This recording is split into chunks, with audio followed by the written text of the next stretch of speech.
ವಾಕ್ಯದ ರಹಸ್ಯಗಳನ್ನ ನಾವು ತಿಳಿದುಕೊಳ್ಳಿಕ್ಕಾಗುವಂತೆ ನಮಗೆ ಸಹಾಯ ಮಾಡು. ಯೇಸುವಿನ ನಾಮದಲ್ಲಿ ಪ್ರಾರ್ಥಿಸಿ ಬೇಡುತ್ತೇನೆ, ಜೀವಗಳ ತಂದೆಯೇ, ಆಮೇನ್. ಪ್ರೀತಿಯುಳ್ಳವರೇ, ಇವತ್ತಿನ ದಿನದಲ್ಲಿ ನಾವು ಜ್ಞಾನೋಕ್ತಿಗಳ ಕೊನೆಯ ಅಧ್ಯಾಯಕ್ಕೆ ನಾವು ಬಂದಿದ್ದೇವೆ. ಸೊ 31ನೇ ಜ್ಞಾನೋಕ್ತಿ 1ರಿಂದ 31 ನಾವು ಧ್ಯಾನ ಮಾಡೋಣ. ಸೊ ಈ ಜ್ಞಾನೋಕ್ತಿಯಲ್ಲಿ 2 ರೀತಿಯಾದಂತಹ ವಿಷಯಗಳನ್ನ ಹೇಳ್ತಾರೆ. ಇದು ಅರಸನಾದ ಲೆಮುವೇಲನ ಮಾತುಗಳು, ಅಂದ್ರೆ ಆತನ ತಾಯಿ ಲೆಮುವೇಲನ ತಾಯಿ ತನ್ನ ಮಗನಾದ ಲೆಮುವೇಲನಿಗೆ ಹೇಳಿದಂತಹ ಬುದ್ಧಿ ಮಾತುಗಳನ್ನ ಇಲ್ಲಿ ಬರೆಯಲ್ಪಟ್ಟಿದೆ. ಇಲ್ಲಿ ಒಂದು ರಿಯಲ್ ಮ್ಯಾನ್ 1ನೇ ವಚನದಿಂದ 9ನೇ ವಚನದವರೆಗೂ ಒಬ್ಬ ನೀತಿಯುಳ್ಳ ಮನುಷ್ಯನು ಹೇಗೆ ಇರ್ತಾನೆ ಅನ್ನುವಂಥದ್ದು 1ರಿಂದ 9ನೇ ವಚನಗಳನ್ನ ನೋಡ್ತೇವೆ. ಮತ್ತು 10ರಿಂದ 31ನೇ ವಚನದಲ್ಲಿ ನೀತಿಯುಳ್ಳ ಸ್ತ್ರೀ ಹೇಗೆ ಇರ್ತಾಳೆ ಅನ್ನುವಂಥದ್ದನ್ನ 10ರಿಂದ 31 ವಚನಗಳಲ್ಲಿ ನಾವು ನೋಡ್ತೇವೆ. ಸೊ ಇದು 2 ವಿಷಯಗಳಲ್ಲಿ ನಾವು ಯಾವ್ಯಾವ ಗುಣಾತಿಶಯಗಳನ್ನ ಒಬ್ಬ ನೀತಿಯಾದ ಪುರುಷನು, ಯಾವ್ಯಾವ ಗುಣಾತಿಶಯಗಳನ್ನ ನೀತಿಯಾದ ಸ್ತ್ರೀ ಹೊಂದಿರಬೇಕು ಅನ್ನುವಂಥದ್ದನ್ನ ನಾವು ಧ್ಯಾನ ಮಾಡುತ್ತಾ ಹೋಗೋಣ. ಸೊ ಇಲ್ಲಿ ಅನೇಕರಿಗೆ 31ನೇ ವಚನ ಅಂದ ತಕ್ಷಣನೇ ಅದು ಗುಣವತಿಯಾದ ಸ್ತ್ರೀ ಅನ್ನುವಂಥದ್ದು ನೆನಪಿಗೆ ಬರ್ತದೆ. ಆದ್ರೆ ಇಲ್ಲಿ ಪುರುಷನ ಬಗ್ಗೆ ಕೂಡ ದೇವರು 1ರಿಂದ 9ನೇ ವಚನದಲ್ಲಿ ಹೇಳ್ತಾ ಇದ್ದಾನೆ. ಒಂದೊಂದಾಗಿ ನಾವು ಅದನ್ನ ನೋಡೋಣ. 1ರಿಂದ 9 ವಚನದಲ್ಲಿ 3 ರೀತಿಯಾದಂತಹ ವಿಷಯಗಳನ್ನ ಲೆಮುವೇಲನ ತಾಯಿಯು ತಿಳಿಸ್ತಾಳೆ. ಅದರಲ್ಲಿ ನಾವು ನೋಡೋಣ 3 ತತ್ವಗಳು ಅಂತ ಕೂಡ ಅನ್ಕೋಬಹುದು. ಸೊ 1ರಿಂದ 9 ನಿಜವಾದ ಅಥವಾ ನೀತಿಯುಳ್ಳ ಮನುಷ್ಯನು ಅಥವಾ ಪುರುಷನು ಹೇಗೆ ಅಂತೇಳಿ. 1ನೇ ವಚನ, ಅರಸನಾದ ಲೆಮುವೇಲನ ಮಾತುಗಳು ಎಂದರೆ ಅವನ ತಾಯಿಯು ಅವನಿಗೆ ಉಪದೇಶಿಸಿದ ದೈವೋಕ್ತಿಯು. ಏನು ಕಂದ, ನನ್ನ ಗರ್ಭಪುತ್ರನೇ, ಏನು ನನ್ನ ಅರಕೆಯ ಮಗುವೆ, ನಾನು ಏನು ಹೇಳಲಿ? ನಿನ್ನ ತ್ರಾಣವನ್ನು ಸ್ತ್ರೀಯರಲ್ಲಿ ಒಪ್ಪಿಸದಿರು, ರಾಜರಿಗೆ ವಿನಾಶಕರವಾದ ದಾರಿಗೆ ತಿರುಗಬೇಡ. ಇದು 1ನೇ ತತ್ವ. ನಿನ್ನ ತ್ರಾಣವನ್ನು ಸ್ತ್ರೀಗೆ ಒಪ್ಪಿಸದಿರು ಅನ್ನುವಂಥದ್ದು. ಒಬ್ಬ ಇಂಗ್ಲಿಷಲ್ಲಿ ಯಾವಾಗ್ಲೂ ಒಂದು ಮಾತಿದೆ, behind every successful man there is a woman ಅಂತ ಹೇಳಿ. ಒಬ್ಬ ಮನುಷ್ಯನು, ಒಬ್ಬ ವ್ಯಕ್ತಿ ಏನೇ ಸಾಧನೆ ಮಾಡ್ಬೇಕು ಅಂತಂದ್ರು ಅದ್ರ ಹಿಂದೆ ಒಬ್ಬ ಹೆಣ್ಣುಮಗಳು, ಸ್ತ್ರೀಯು ಇರ್ತಾಳೆ ಅನ್ನೋ. ಹಂಗೆ ಇನ್ನೊಂದು ಅರ್ಥದಲ್ಲಿ ಬಿಹೈಂಡ್ ಎವ್ರಿ ಸಕ್ಸಸ್ಫುಲ್ ಮ್ಯಾನ್ ಅನ್ನೋದಕ್ಕಿಂತ behind every not so successful man ಹಿಂದೆ ಕೂಡ ಎಲ್ಲೋ ಒಂದು ಕಾರಣದಲ್ಲಿ ವುಮೆನ್ನೇ ಕಾರಣ ಆಗಿರ್ತಾಳೆ, ಸ್ತ್ರೀನೇ ಕಾರಣ ಆಗಿರ್ತಾಳೆ. ಸೊ ಇವತ್ತಿನ ದಿನಗಳಲ್ಲಿ ಕೆಲವು ವಿಚಾರಗಳು ನೀವು ಸೋಷಿಯಲ್ ಮೀಡಿಯಾದಲ್ಲಿ ನೋಡ್ತಾ ಇದ್ರೆ ಒಬ್ಬ ದೊಡ್ಡ ಸ್ಟಾರ್ ನಟನ ಜೀವನ ನೋಡ್ಬೋದು. ಅದು ಕೂಡ ಅದೇ ಘಟನೆ, ಬೇರೊಂದು ಸ್ತ್ರೀಯ ಒಂದು ಸಾಂಗತ್ಯ ಮಾಡಿ ಅನೇಕ ತೊಂದರೆಗಳಿಗೆ ಪ್ರಪಂಚದಲ್ಲಿ ದೊಡ್ಡ ಹೆಸರು ಮಾಡಿರಬಹುದು. ಆದರೆ ಇವತ್ತು ಆ ಒಂದು ಸ್ತ್ರೀಯನ್ನ ಕಾರಣವಾಗಿ ಜೈಲಲ್ಲಿ ಇದ್ದಾನೆ. 1ನೇ ತತ್ವ ಏನ್ ಹೇಳ್ತಾ ಇದೆ ಇಲ್ಲಿ ಜ್ಞಾನೋಕ್ತಿಗಳಲ್ಲಿ ಅಂತಂದ್ರೆ, ನಿನ್ನ ಪ್ರಾಣವನ್ನು ಸ್ತ್ರೀಗೆ ಒಪ್ಪಿಸದಿರು. ನಿನ್ನ ಬಲವನ್ನ, ನಿನ್ನ ಜ್ಞಾನವನ್ನ ಅಥವಾ ನಿನ್ನ ಎಲ್ಲಾ ವಿಷಯಗಳನ್ನ ಸ್ತ್ರೀಗೆ ಒಪ್ಪಿಸ್ಬಿಡ್ಬೇಡ. ಅಂದ್ರೆ ಸಂಪೂರ್ಣವಾಗಿ ಡೋಂಟ್ ಕಮಿಟ್ ಯುವರ್ಸೆಲ್ಫ್, ಸಂಪೂರ್ಣವಾಗಿ ವೀಕ್ನೆಸ್ ನ, ಸ್ಟ್ರೆಂತ್ ನ ಒಪ್ಪಿಸ್ಬೇಡ ಅಂತೇಳಿ ಇಲ್ಲಿ ಹೇಳ್ತಾರೆ. ಇದು ಇನ್ನು ಮುಖ್ಯವಾಗಿ ರಾಜರಿಗೆ ವಿನಾಶಕರವಾದ ದಾರಿಗೆ ತಿರುಗಬೇಡ. ಇದು ಸೌಲನ ಜೀವನವನ್ನು ನಾವು ನೋಡ್ಬೇಕಂತಂದ್ರೆ 1 ಅರಸುಗಳ 11ನೇ ಅಧ್ಯಾಯ 3ನೇ ವಚನದಲ್ಲಿ ಅದೊಂದು ಮಾತಿದೆ. ಏನಂತಂದ್ರೆ, ಸೌಲನು ಸಂಪೂರ್ಣವಾಗಿ ಅವರ ಹೆಂಡತಿಯರಿಗೆ ಬಿದ್ದ್ಬಿಟ್ಟಿದ್ದ. 11ನೇ ಅಧ್ಯಾಯ 3ನೇ ವಚನದಲ್ಲಿ ಏನಿದೆ ಅಂತಂದ್ರೆ, 1 ಅರಸುಗಳು 11:3,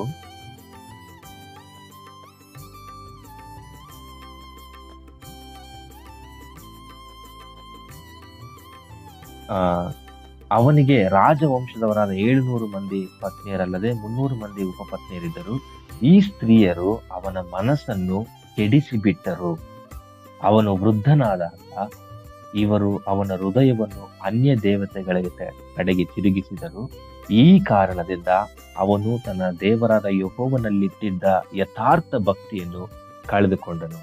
ಪ್ರೀತಿಯುಳ್ಳವರೇ, ಇಲ್ಲಿ ನೋಡ್ರಿ, ಒಬ್ಬ ಮನುಷ್ಯನು ಸ್ತ್ರೀಗೆ ಸಂಪೂರ್ಣವಾಗಿ ಒಪ್ಪಿಸಿ ಬಿಟ್ರೆ ಈ ಒಂದು ಕಾರ್ಯ ಅಂದ್ರೆ ಅಂಧ ಭಕ್ತಿಯಿಂದ ಅಥವಾ ಅಂಧ ಪ್ರೀತಿಯಿಂದ ಅಥವಾ ಅಂಧ ವಿಶ್ವಾಸದಿಂದ ಸಂಪೂರ್ಣವಾಗಿ ನಾವು ಬಿಟ್ರೆ ಇಲ್ಲಿ ಯಥಾರ್ಥ ಭಕ್ತಿಯನ್ನ ಸೊಲೊಮೋನನು ಕಳೆದುಕೊಂಡನು. ಒಬ್ಬ ಪುರುಷನು ಇದ್ದಾನೆ ಅಂತ ಅವನಿಗೆ ಜ್ಞಾನ ವಿವೇಕವನ್ನ ದೇವರು ಕೊಟ್ಟಿದ್ದಾನೆ. ತನಗೆ ಯಾವುದು ಒಳಿತು ಯಾವುದು ಕೆಟ್ಟದ್ದು ಗೊತ್ತಿದೆ, ಅದನ್ನ ಅನುಸರಿಸಿ ನಡೆಯುವಂತನಾಗಿ. ಆದಾಮ ಅವಳನ್ನು ಸೃಷ್ಟಿಸಿದಾಗ್ಲೂ ಕೂಡ ದೇವರು ಆದಾಮನಿಗೆ ಹೇಳಿದ್ದ ಯಾವುದೇ ಹಣ್ಣನ್ನ ತಿನ್ಬೇಡ ಅಂತೇಳಿ. ಆದ್ರೆ ಅವಳು ಬಂದು ಕೊಟ್ಟ ತಕ್ಷಣ ಆದಾಮ ಮರು ಮಾತನಾಡದೆ ಯೋಚಿಸಲಾರದೆ ತಿಂದುಬಿಟ್ಟ. ಸಮಸ್ಯೆ ಉಂಟಾಯಿತು. ಇಲ್ಲಿ ಸೊಲೊಮೋನನು ಕೂಡ ತನ್ನ ಎಲ್ಲಾ ಹೆಂಡತಿಯರ ಮಾತುಗಳಿಂದಾಗಿ ಅವರು ಹೆಂಗಿದೆ ನೋಡಿ, 4ನೇ ವಚನ, ಆ ಸ್ತ್ರೀಯರು ಅವನ ಮನಸ್ಸನ್ನು ಕೆಡಿಸಿ ಬಿಟ್ಟರು. ಅವನು ವೃದ್ಧನಾದಾಗ ಅವನ ಹೃದಯವನ್ನು ಅನ್ಯ ದೇವತೆಗಳ ಕಡೆಗೆ ತಿರುಗಿಸಿದರು. ಸೊ ದೇವರ ಯೆಹೋವನಲ್ಲಿಟ್ಟಿದ್ದ ಯಥಾರ್ಥ ಭಕ್ತಿಯನ್ನು ಕಳೆದುಕೊಂಡರು. ಸೊ ಈ ರೀತಿಯಾಗಿ ನಾವು ಆಗಬಾರದು. ಎಂತ ಚೆನ್ನಾಗಿದೆ ನೋಡ್ರಿ, 3ನೇ ಅಧ್ಯಾಯ ಕೆಳಗಡೆ ವಚನ, ರಾಜರಿಗೆ ವಿನಾಶಕರವಾದ ದಾರಿಗೆ ತಿರುಗಬೇಡ. ನಮಗೆ ವಿನಾಶಕರವಾದ ದಾರಿಗೆ ನಾವು ತಿರುಗುವುದು ಸೂಕ್ತವಲ್ಲ. ದೇವರು ನಮ್ಗೆ ವಾಕ್ಯ ಕೊಟ್ಟಿದ್ದಾನೆ, ದೇವರು ನಮ್ಗೆ ಜ್ಞಾನ ಕೊಟ್ಟಿದ್ದಾನೆ, ದೇವರು ನಮ್ಗೆ ವಿವೇಕ ಕೊಟ್ಟಿದ್ದಾನೆ. ಸೊ ಆ ಮಾರ್ಗದಲ್ಲಿ ನಡೀತಿರುವಂತ ನಾವು ಯಾವುದೇ ಕಾರಣಕ್ಕೂ ಎಡಕ್ಕಾಗ್ಲಿ ಬಲಕ್ಕಾಗ್ಲಿ ನೋಡಬಾರ್ದು. ನಮ್ಮ ವಿವೇಕವನ್ನ ಮೀರಿ, ನಮ್ಮ ಜ್ಞಾನವನ್ನ ದೇವರು ನಮಗೆ ಬೋಧಿಸಿರುವಂತ ವಾಕ್ಯವನ್ನ ಅದನ್ನ ಮೀರಿ ಬೇರೆ ಯಾವುದು ನಮ್ಮನ್ನ ಕಸಿದುಕೊಳ್ಳಲಾರದಂತೆ ನಾವು ನೋಡ್ಕೊಳ್ಬೇಕು. ಯಾವ ವಿಷಯವೂ ನಮ್ಮನ್ನ ದೇವರಿಂದ ದೂರಪಡಿಸಬಾರದು. ಸುವಾರ್ತೆಗಳಲ್ಲಿ ದೇವರು ಹೇಳ್ತಾನೆ, ನಿನ್ನ ಕಣ್ಣು ಪಾಪದಲ್ಲಿ ಸಿಕ್ಕಿಸುತ್ತಿದ್ದಾದ್ರೆ ಕಣ್ಣನ್ನ ಕಿತ್ತಾಕ, ಕೈನ ಕಿತ್ತಾಕ. ಸೊ ಅಂದ್ರೆ ಅಷ್ಟು ಪ್ರೀತಿಯುಳ್ಳವರು ಯಾರೇ ಇದ್ದಾಗಲೂ ಕೂಡ ನೀನು ಅವರಿಂದ ಬೇರ್ಪಟ್ಬಿಡ್ಬೇಕು. ದೇವರ ಮಾರ್ಗದಿಂದ ನಮ್ಮನ್ನ ಬೇರ್ಪಡಿಸ್ತಾ ಇದ್ದಾರೆ, ವಿನಾಶಕರವಾದ ಮಾರ್ಗದಲ್ಲಿ ನಮ್ಗೆ ನಡೆಸ್ತಾ ಇದ್ದಾರೆ ಅಂತಂದ್ರೆ ಫಸ್ಟ್ ನಾವು ಆ ವ್ಯಕ್ತಿಯಿಂದ, ಆ ಸಂಗತಿಯಿಂದ ದೂರ ಬಂದ್ರು. ಸೊ ವಿನಾಶಕರವಾದ ದಾರಿಗೆ ಹೋಗುವಂಥದ್ದು ಅದು ಶೋಭೆ ಅಲ್ಲ ಯಾವುದೇ ವ್ಯಕ್ತಿಗೆ. ಸೊ ಇಲ್ಲಿ ರಾಜ ಅಂತೇಳಿ ಈ ಒಂದು ವಚನದಲ್ಲಿ 1-9 ರಾಜರಿಗೆ, ಅರಸರಿಗೆ ಅನ್ನುವಂಥದ್ದಿದೆ. ಇದು ನಾವೆಲ್ಲಾ ಪುರುಷರಿಗೆ, ಒಂದು ಕುಟುಂಬವನ್ನ ನಡೆಸ್ತಿರುವಂತಹ ಒಬ್ಬ ವ್ಯಕ್ತಿಗೆ, ಜವಾಬ್ದಾರಿಯುಳ್ಳ ಒಬ್ಬ ಪುರುಷನಿಗೆ ನಾವು ಹೋಲಿಕೆ ಮಾಡಿಕೊಂಡು ಈ ವಾಕ್ಯವನ್ನು ಅರ್ಥ ಮಾಡ್ಕೊಳ್ಬೇಕು. ಸೊ ಯಾವ ರೀತಿ ಇರಬೇಕು ಒಬ್ಬ ಜವಾಬ್ದಾರಿಯುತ ಪುರುಷನು, ಒಬ್ಬ ಜವಾಬ್ದಾರಿಯುತ ಗಂಡನು ಯಾವ ರೀತಿ ನಾವು ನಡ್ಕೊಳ್ಬೇಕು. ವಿನಾಶಕರವಾದಂತಹ ಒಂದು ದಾರಿಗೆ ಹೋಗಬಾರ್ದು. ನಮ್ಮ ತ್ರಾಣವನ್ನ ಸ್ತ್ರೀಯರಿಗೆ ಒಪ್ಪಿಸಬಾರದು. ಉದಾಹರಣೆ, ನಮ್ಮ ಸೊಲೊಮೋನ್ ರಾಜನಿಗಿಂತ ದೊಡ್ಡ ಉದಾಹರಣೆ ಬೇರೆ ಯಾರು ನಮಗೆ ಸಿಕ್ಕೋದು. ಅದಕ್ಕಿಂತ ಅನಾದಿ ಕಾಲದಿಂದನೂ ನಾವು ನೋಡಿದ್ರೆ ಆದಾಮನಿಗಿಂತ ಉದಾಹರಣೆ ಅಂದ್ರೆ ಮರು ಮಾತನಾಡಲಾರದೆ ದೇವರ ಆಜ್ಞೆಯನ್ನೂ ಕೂಡ ಮೀರಿ ಬೇರೊಂದು ವ್ಯಕ್ತಿಗೆ ಅಥವಾ ಬೇರೊಂದು ಸಂದರ್ಭಕ್ಕೆ, ಸಂಗತಿಗೆ ಒಪ್ಪಿಸಿಕೊಡುವಂಥದ್ದು ವಿನಾಶಕರವಾದ ದಾರಿಗೆ ಹೋಗೋದಂತಾಗಿರುತ್ತದೆ. ಇದು ಮೊದಲನೇ ತತ್ವ, ನಿನ್ನ ಪ್ರಾಣವನ್ನ ಸ್ತ್ರೀಯಗೆ ಒಪ್ಪಿಸಬೇಕು. ಎರಡನೇದು 5 ಮತ್ತು 6ನೇ ವಚನ. 4ನೇ ವಚನದಿಂದ ನೋಡ್ಕೊಳ್ಳೋಣ. ದ್ರಾಕ್ಷರಸವನ್ನು ಕುಡಿಯುವುದು ರಾಜರಿಗೆ ಯೋಗ್ಯವಲ್ಲ, ಲೆಂಬುವೆಲನೆ ಅದು ರಾಜರಿಗೆ ಯೋಗ್ಯವಲ್ಲ. ಮದ್ಯವೆಲ್ಲಿ ತಿನ್ನು ಎನ್ನುವುದು ಪ್ರಭುಗಳಿಗೆ ವಿಹಿತವಲ್ಲ. ಕುಡಿದರೆ ಅವರು ಧರ್ಮ ನಿಯಮಗಳನ್ನು ಮರೆತು ಬಿಟ್ಟು ಬಾಧೆ ಪಟ್ಟವರೆಲ್ಲರ ನ್ಯಾಯವನ್ನು ವ್ಯತ್ಯಾಸ ಮಾಡುವರು. ಮದ್ಯವನ್ನು ಗತಿಯಿಲ್ಲದವನಿಗೂ ದ್ರಾಕ್ಷರಸವನ್ನು ಮನೋವ್ಯತೆ ಪಡುವವನಿಗೂ ಕೊಟ್ಟರೆ ಕೊಡು. ಸೊ ಇಲ್ಲಿ ಕುಡಿಯುವುದು ಅನ್ನುವಂತಹ ವಿಚಾರ 5 ಮತ್ತು 6ನೇ ವಚನ. ಮೊದಲನೇದು ಪ್ರಾಣವನ್ನ ಸ್ತ್ರೀಗೆ ಒಪ್ಪಿಸಿದರು, ಎರಡನೇದು ಕುಡಿಯುವುದು ಅಥವಾ ಮತ್ತರಾಗಿರುವಂಥದ್ದು ಅನ್ನುವಂಥದ್ದು ತಗೋಬಹುದು. ಕುಡಿಯುವುದು ಅಂತಂದ್ರೆ ಕೇವಲ ದ್ರಾಕ್ಷರಸವನ್ನು ಮಾತ್ರ ಕುಡಿಯುವುದು ಅಂತ ನಾವು ನೆನೆಸುವುದು ಬೇಡ. ಬೇರೆ ಎಲ್ಲಾ ವಿಚಾರಗಳಲ್ಲಿಯೂ ಮತ್ತರಾಗಿರುವಂಥದ್ದು ಅಥವಾ ಹೆಂಗೆ ಅಂತಂದ್ರೆ ಅದರಲ್ಲಿ ಮಗ್ನರಾಗಿರುವಂಥದ್ದು ಯಾವುದೋ ಒಂದು ವಿಚಾರ. ಈ ವಚನದಲ್ಲಿ ದ್ರಾಕ್ಷರಸವನ್ನು ಕುಡಿಯುವಂಥದ್ದು ಅನ್ನೋದನ್ನ ತಗೊಂಡಿದ್ದಾರೆ. ನಾವು ಬೇರೆ ವಿಚಾರ ಯಾವುದೋ ಒಂದು ಕೆಟ್ಟ ಕಾರ್ಯ ಮಾಡುವುದರಲ್ಲಿ, ಪಾಪ ಮಾಡುವುದರಲ್ಲಿ ಅಥವಾ ದೇವರಿಗೆ ವಿರೋಧವಾದಂತ, ದೇವರಿಗೆ ಇಷ್ಟವಿಲ್ಲದ ಕಾರ್ಯಗಳನ್ನ ಮಾಡುವುದರಲ್ಲಿ ಮಗ್ನರಾಗಿರುವಂಥದ್ದು ರಾಜರಿಗೆ ಯೋಗ್ಯವಲ್ಲ ಅಥವಾ ಜವಾಬ್ದಾರಿಯುತ ವ್ಯಕ್ತಿಗೆ ಯೋಗ್ಯವಾದಂಥದ್ದಲ್ಲ. ಮತ್ತೆ ಮತ್ತೆ ಹೇಳ್ತಾರೆ ನೋಡ್ರಿ ತಾಯಿ, ಆ ದ್ರಾಕ್ಷರಸವನ್ನು ಕುಡಿಯುವುದು ರಾಜರಿಗೆ ಯೋಗ್ಯವಲ್ಲ, ಲೆವ್ವೆಲ್ಲನೇ ಅದು ರಾಜರಿಗೆ ಯೋಗ್ಯವಲ್ಲಪ್ಪ ಅಂತ ಪದೇ ಪದೇ ಪಾಯಿಂಟ್ ಮಾಡಿ ಹೇಳಿ.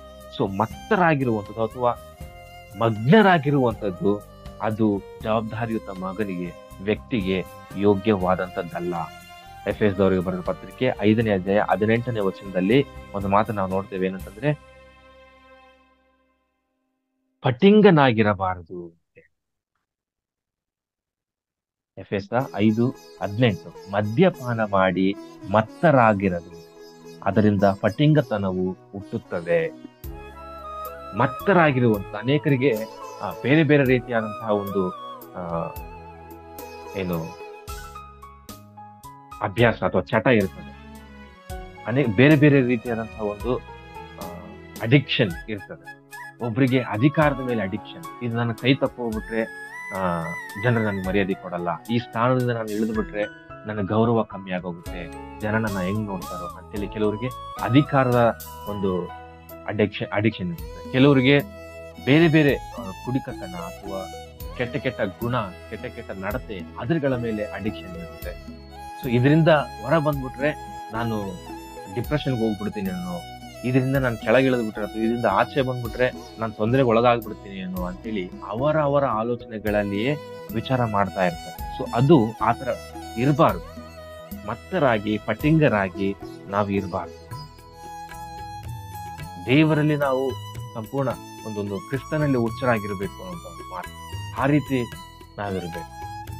ಲೌಕಿಕ ವಿಷಯಗಳಲ್ಲಿ, ಲೌಕಿಕ ಕಾರ್ಯಗಳಲ್ಲಿ, ಅಧಿಕಾರದಲ್ಲಿ, ಹಣದ ವ್ಯಾಮೋಹದಲ್ಲಿ, ಸ್ತ್ರೀ ವ್ಯಾಮೋಹದಲ್ಲಿ ಅಥವಾ ಬೇರೆ ಬೇರೆ ಏನೇನೋ ಕೆಟ್ಟ ನಡತೆ ಇದೆಯಲ್ಲ, ಅದರಲ್ಲಿ ನಾವು ಮಗ್ನರಾಗಿ ಇರಬಾರ್ದು, ಮತ್ತರಾಗಿ ಇರಬಾರ್ದು.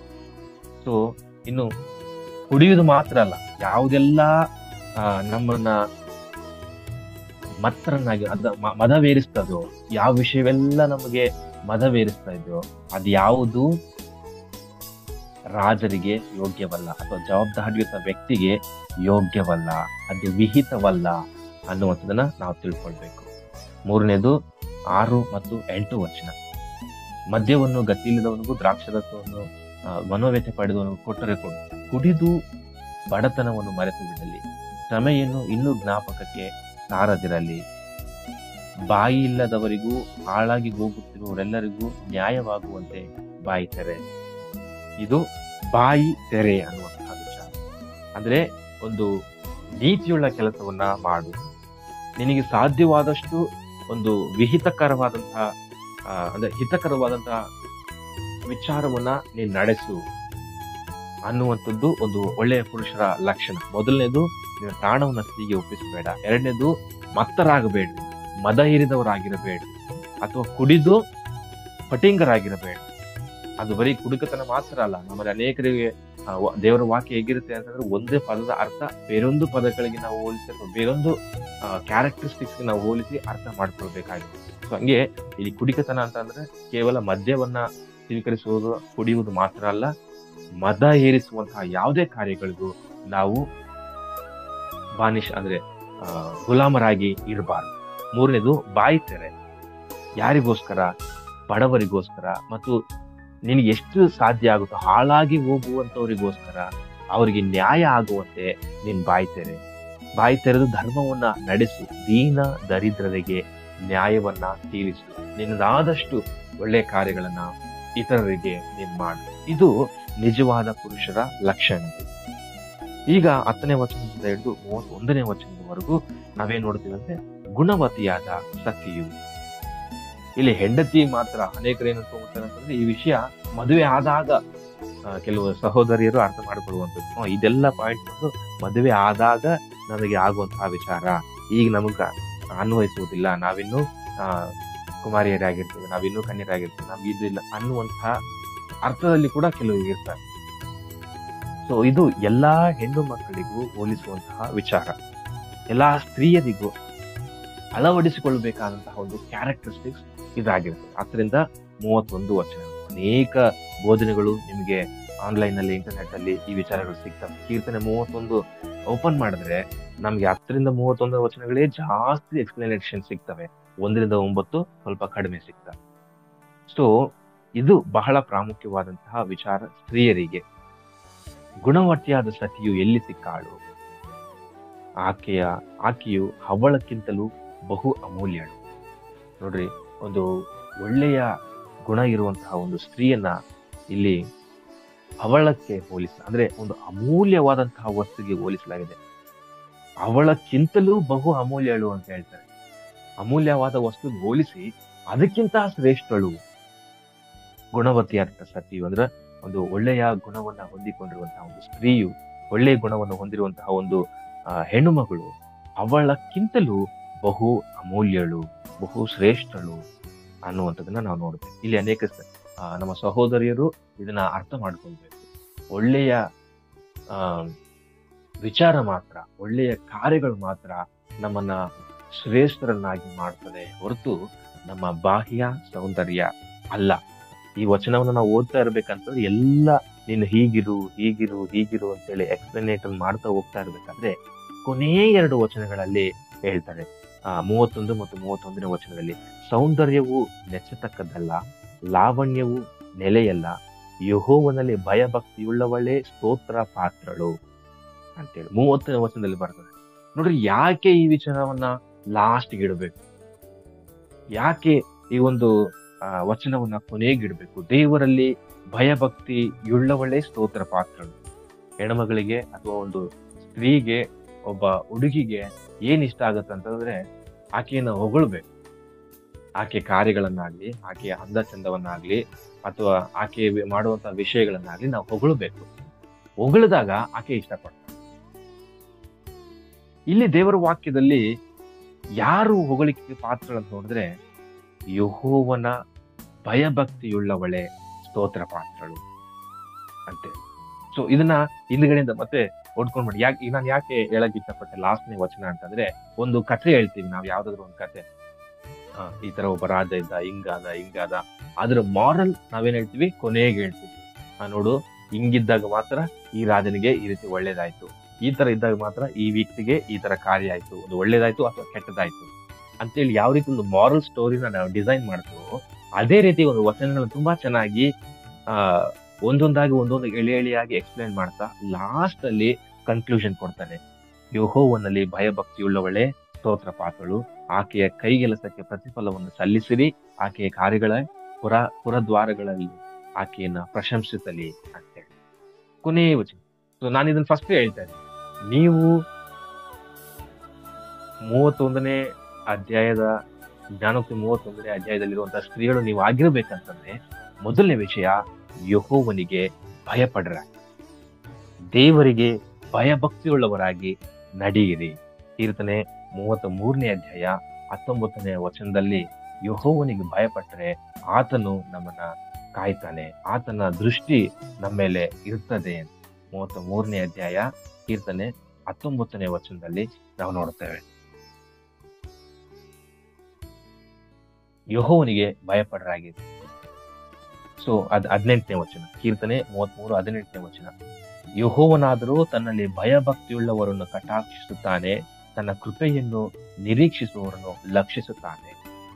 ದೇವರಲ್ಲಿ ಭಯಭಕ್ತಿಯಿಂದ ಜೀವಿಸಿದ್ರೆ ಯೆಹೋವನ ಕಟಾಕ್ಷ ನಮಗೆ ಇರ್ತದೆ. ದೇವರಲ್ಲಿ ಭಯಭಕ್ತಿಯಿಂದ ನಾವು ಜೀವಿಸಿದ್ರೆ ಯೆಹೋವನ ಒಂದು ದೃಷ್ಟಿ ನಮ್ಮ ಮೇಲೆ ಇರ್ತದೆ.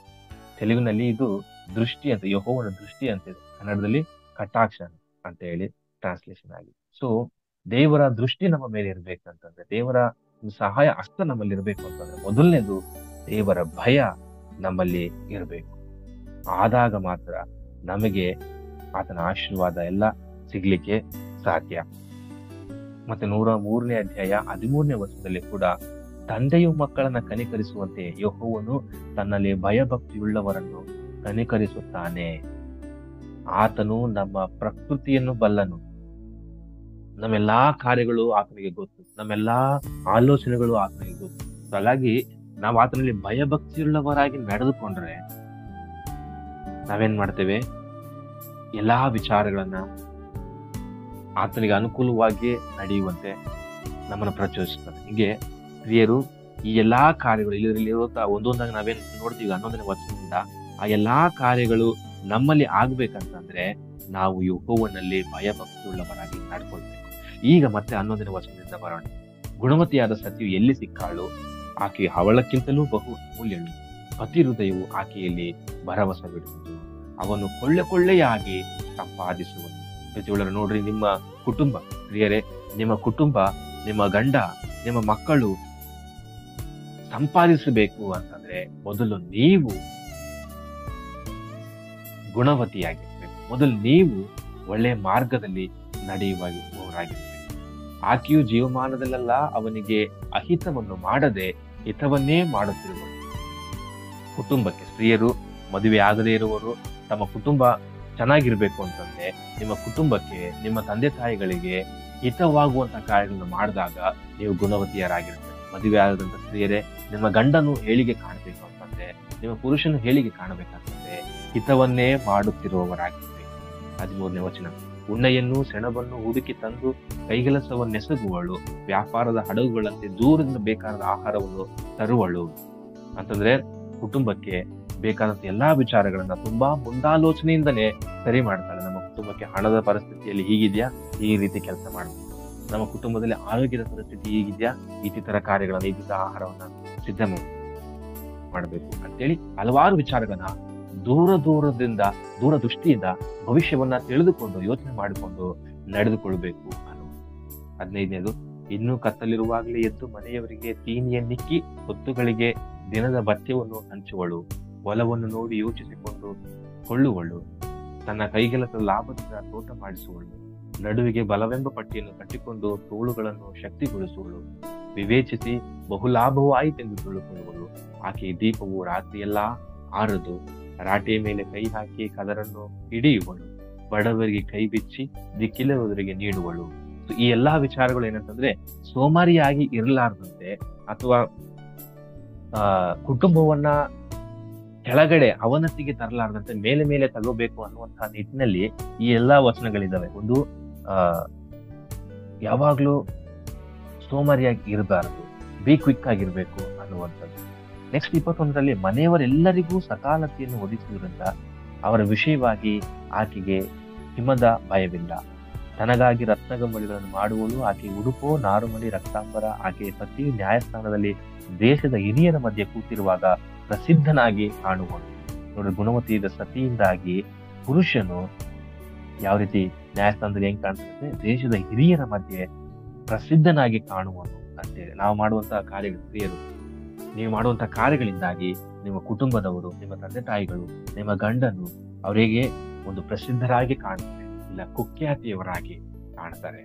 ಸೊ ಈ ಎಲ್ಲಾ ವಿಚಾರ, ನಿಮ್ಮಲ್ಲಿ ಒಳ್ಳೆಯ ಅಂಶಗಳು, ಒಳ್ಳೆಯ ವಿಚಾರಗಳು ಇದ್ರೆ ಈ ಎಲ್ಲಾ ವಚನಕ್ಕೂ ಒಂದೊಂದು ಎಕ್ಸ್ಪ್ಲನೇಷನ್ ವಚನಗಳು ಲಿಂಕ್ ಇದೆ. ಆದ್ರೆ ಸಮಯ ಕಡಿಮೆ ಇರೋದ್ರಿಂದ ನಾನು ಕಂಟಿನ್ಯೂಸ್ ಆಗಿ ಓದ್ತಾ ಹೋಗ್ತಾ ಇದ್ದೇನೆ. ಸೊ ಗುಣವತ್ತಾದ ಸತಿಯಾಗಿ ಒಬ್ಬ ಸ್ತ್ರೀ ಇರಬೇಕು ಅಂತಂದ್ರೆ ನಾನು ಮೊದಲೇ ಹೇಳಿದಂಗೆ 30ನೇ ವಚನದಲ್ಲಿ ಯೆಹೋವನಲ್ಲಿ ಭಯ ಭಕ್ತಿಯುಳ್ಳವಳು, ದೇವರ ವಾಕ್ಯವನ್ನ ಅನುಸರಿಸಿ ನಡೆಯುವಂಥವಳು, ದೇವರಲ್ಲಿ ಒಳ್ಳೆಯ ಮಾರ್ಗದಲ್ಲಿ, ದೇವರು ಹೇಳಿದಂತಹ ಮಾರ್ಗದಲ್ಲಿ ನಡೆಯುವವಳು ಆಗಿರ್ಬೇಕು. ಹಾಗಾಗಿ 1ರಿಂದ 9ನೇ ವಚನ ಜ್ಞಾನೋಕ್ತಿಯಲ್ಲಿ ನಾವೇನ್ ನೋಡ್ತೇವೆ, ಪುರುಷರು ಹೇಗಿರ್ಬೇಕು, ಯಾವ ರೀತಿ ಕುಟುಂಬವನ್ನು ನಡೆಸಬೇಕು. 10ರಿಂದ 31ನೇ ವಚನ ಮಹಿಳೆಯರು, ಸ್ತ್ರೀಯರು ಹೇಗಿರಬೇಕು, ಯಾವ ರೀತಿಯಲ್ಲಿ ತಮ್ಮ ಕುಟುಂಬವನ್ನ, ತಮ್ಮ ಗಂಡನನ್ನ ಅಥವಾ ಮದುವೆ ಆಗದೇ ಇರುವಂತಹ ಸ್ತ್ರೀಯರು ತಮ್ಮ ಕುಟುಂಬವನ್ನ, ತನ್ನ ತಾಯಿಗಳನ್ನ ನೋಡ್ಕೊಳ್ಬೇಕು, ಹೇಗೆ ಮೇಲೆತ್ತಬೇಕು ಅಂತ ಹೇಳಿ. ಅಂತಂದ್ರೆ ನಿಮಗೆ ಹೊಗಳಿಕೆ ಬೇಕಾ, ಯೆಹೋವನಲ್ಲಿ ಭಯ ಭಕ್ತಿಯುಳ್ಳವರಾಗಿ ಇರ್ರಿ, ಅದೇ ಸ್ತೋತ್ರ ಪಾತ್ರಗಳಾಗಿ ನಿಮ್ಮನ್ನ ಮಾಡ್ತದೆ. ಪುರುಷರೆಲ್ಲರೂ ಒಂದು ಜವಾಬ್ದಾರಿಯಿಂದ ನಡ್ಕೊಳ್ಬೇಕಾ, ಮೊದಲನೇದು ಸ್ತ್ರೀಯರಿಗೆ ನಿಮ್ಮ ಪ್ರಾಣವನ್ನು ಒಪ್ಪಿಸಬೇಡಿ, ಮತ್ತರಾಗಿ ಮದವೇರಿ ಇರಬೇಡಿ, ಮತ್ತು ಇತರರಿಗೆ ಸಹಾಯ ಮಾಡಿ ಒಳ್ಳೆ ಸಮಾಜದವನಂತೆ ಇರ್ರಿ. ಸೊ ಈ ಒಂದು ವಾಕ್ಯ ದೇವರು ನಮಗೆ ತಿಳಿಸ್ಕೊಡ್ತದೆ 31ನೇ ಜ್ಞಾನೋಕ್ತಿಗಳಲ್ಲಿ. ದೇವರ ವಾಕ್ಯವನ್ನ ಆಶೀರ್ವಾದ ಮಾಡಲಿ. ಆಮೇನ್. ಪ್ರಾರ್ಥನೆ ಮಾಡೋಣ. ಮಹಾಪರಿಶುದ್ಧನಾಗಿರುವಂತಹ ಪರಲೋಕ ತಂದೆ, ದೇವರೇ ಸ್ತೋತ್ರ ಸ್ವಾಮಿ. ಹೌದು, the real man and real woman ಹೇಗಿರ್ತಾರೆ ಎಂಬುದಾಗಿ ನಮಗೆ ತಿಳಿಸಿಕೊಡೋದಕ್ಕೋಸ್ಕರ ಸ್ತೋತ್ರ ಸ್ವಾಮಿ. ಹೌದು, ನಾವು ಈ ವಾಕ್ಯವನ್ನ ಕೇಳಿ ಬಿಟ್ಟು ಬಿಡಲಾರದೆ ಸ್ವಾಮಿ, ವಾಕ್ಯವನ್ನ ಅರಿತುಕೊಂಡು ನಮ್ಮ ಜೀವನಗಳಲ್ಲಿ ಇದನ್ನು ಅಳವಡಿಸಿಕೊಳ್ಳಿಕ್ಕಾಗುತ್ತೆ ನಮಗೆ ಸಹಾಯ ಮಾಡಿ. ನೀತಿಯುಳ್ಳ ಪುರುಷನಂತೆ, ನೀತಿಯುಳ್ಳ ಸ್ತ್ರೀಯಂತೆ ಕರ್ತನೇ ಸ್ವಾಮಿ, ನಾವೆಲ್ಲರೂ ಜೀವನ ಮಾಡ್ಲಿಕ್ಕಾಗುತ್ತೆ. ನಮಗೆ ಸಹಾಯ ಮಾಡು. ವಾಕ್ಯವನ್ನು ನಾನು ಕೊಟ್ಟದಕ್ಕೋಸ್ಕರ ಸ್ತೋತ್ರ ಸಲ್ಲಿಸ್ತೇನೆ ಸ್ವಾಮಿ. ದೇವರೇ, ನಮ್ಮ ಜೀವನಗಳಲ್ಲಿ ಕರ್ತನೇ ಸ್ವಾಮಿ ಆಶೀರ್ವದಿಸು. ಮುಖ್ಯವಾಗಿ ಇವತ್ತಿನ ದಿನ ನಿಮ್ಮಲ್ಲಿ ಪ್ರಾರ್ಥನೆ ಮಾಡುವುದರ ಮೂಲಕವಾಗಿ, ನಿಮ್ಮ ವಾಕ್ಯವನ್ನು ಧ್ಯಾನಿಸುವುದರ ಮೂಲಕವಾಗಿ ಪ್ರಾರಂಭ ಮಾಡಿದ್ದೇವೆ.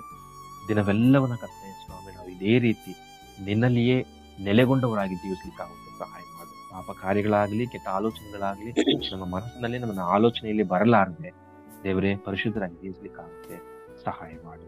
ನಮ್ಮೆಲ್ಲಾ ಸೇವಕರುಗಳನ್ನು ನನ್ನ ಕರೆಯಲ್ಲಿ ಒಪ್ಪಿಸಿಕೊಡ್ತೇನೆ. ಕಲ್ವಾರಿ ಚಾಪಲ್ ಸಂಸ್ಥೆಯನ್ನು ನಿನ್ನ ಕರೆಯಲ್ಲಿ ಒಪ್ಪಿಸಿಕೊಡ್ತೇನೆ. ಎಲ್ಲ ಅಧಿಕಾರಿಗಳನ್ನ ನೀನು ಆಶೀರ್ವದಿಸು, ಬಲಪಡಿಸು. ಅವರಿಗೆ ಬೇಕಾಗಿರುವಂತ ಎಲ್ಲಾ ಅವಶ್ಯಕತೆಗಳನ್ನ ನೀನು ಕೊಡು. ದೇವರೇ, ಕಲ್ವಾರಿ ಚಾಪಲ್ ಎಲ್ಲಾ ಸೇವಕರುಗಳನ್ನ ನೀನು ಆಶೀರ್ವದಿಸು ಸ್ವಾಮಿ. ಅವರನ್ನ ವೈಯಕ್ತಿಕವಾಗಿಯೂ ಕೌಟುಂಬಿಕವಾಗಿಯೂ ಸೇವಾ ಪರವಾಗಿ ಕರ್ತನೇ ಸ್ವಾಮಿ ಅವರು ಹೇಳಿಕೆ ಕಾಣ್ಲಿಕ್ಕಾಗುತ್ತೆ ಸಹಾಯ ಮಾಡು. ಕುಟುಂಬದ ಮಕ್ಕಳನ್ನ, ಆರೋಗ್ಯವನ್ನ, ಆರ್ಥಿಕ ಪರಿಸ್ಥಿತಿಯನ್ನು ಎಲ್ಲವನ್ನ ಆಶೀರ್ವದಿಸು ಸ್ವಾಮಿ. ದೇವರೇ, ಮಾತ್ರವಲ್ಲದೆ ನಿಮ್ಮ ಕಾಲ್ವಾರಿ ಚಾಪಲ್ ಸಂಸ್ಥೆಯು ಎಲ್ಲೆಲ್ಲಿ ಇದೆಯೋ ಎಲ್ಲಾ ಸಂಸ್ಥೆಗಳಲ್ಲಿ ಕರ್ತನೇ ಸ್ವಾಮಿ ಎಲ್ಲಾ ಸ್ಥಳಗಳಲ್ಲಿಯೂ ನಿನ್ನ ಆಶೀರ್ವಾದವನ್ನು ಸುರಿಸಬೇಕಾಗಿ ನೀನು ಕೇಳಿಕೊಳ್ತೇನೆ. ಮಾತ್ರವಲ್ಲದೆ ಅಧಿಕಾರಿಗಳನ್ನ ಆಶೀರ್ವದಿಸು ಸ್ವಾಮಿ. ಅವರು ಅಂದುಕೊಂಡಿರುವಂತಹ ವಿಚಾರಗಳೆಲ್ಲವೂ ನೆರವೇರ್ಲಿಕ್ಕಾಗುತ್ತೆ ನೀನು ಕೃಪೆಯನ್ನು ಅನುಗ್ರಹಿಸಿಕೊಡು. ನಮ್ಮೆಲ್ಲ ಜೀವಿತಗಳನ್ನ ಕೈಯಲ್ಲಿ ಒಪ್ಪಿಸಿಕೊಡ್ತೇನೆ ಸ್ವಾಮಿ. ಇಲ್ಲಿ ಪ್ರಾರ್ಥನೆಯಲ್ಲಿ ಪಾಲ್ಗೊಂಡು ತಲೆಬಾಗಿ ವಾಕ್ಯವನ್ನು ತಿಳಿದುಕೊಂಡಿರುವಂತ ನಾವೆಲ್ಲರೂ ಕರ್ತನೇ ಸ್ವಾಮಿ ಪರಿಶುದ್ಧರಾಗಿ ಜೀವಿಸಲಿಕ್ಕಾಗುತ್ತೆ ನಿನ್ನ ಕೃಪೆಯನ್ನು ನನಗೆ ಅನುಗ್ರಹಿಸಿಕೊಡಬೇಕಾಗಿ ಕೇಳಿಕೊಳ್ತೇನೆ. ದಿನವೆಲ್ಲ ನಿಮ್ಮ ಚಿತ್ತ ಒಪ್ಪಿಸಿಕೊಡುತ್ತೇವೆ. ನಿಮ್ಮ ಚಿತ್ತದಂತೆಯೇ ನಮ್ಮನ್ನು ನಡೆಸಿ ಯೇಸುವಿನ ನಾಮದಲ್ಲಿ ಪ್ರಾರ್ಥಿಸಿ ಬೇಡುತ್ತೇನೆ ಜೀವನ ತಂದೆ.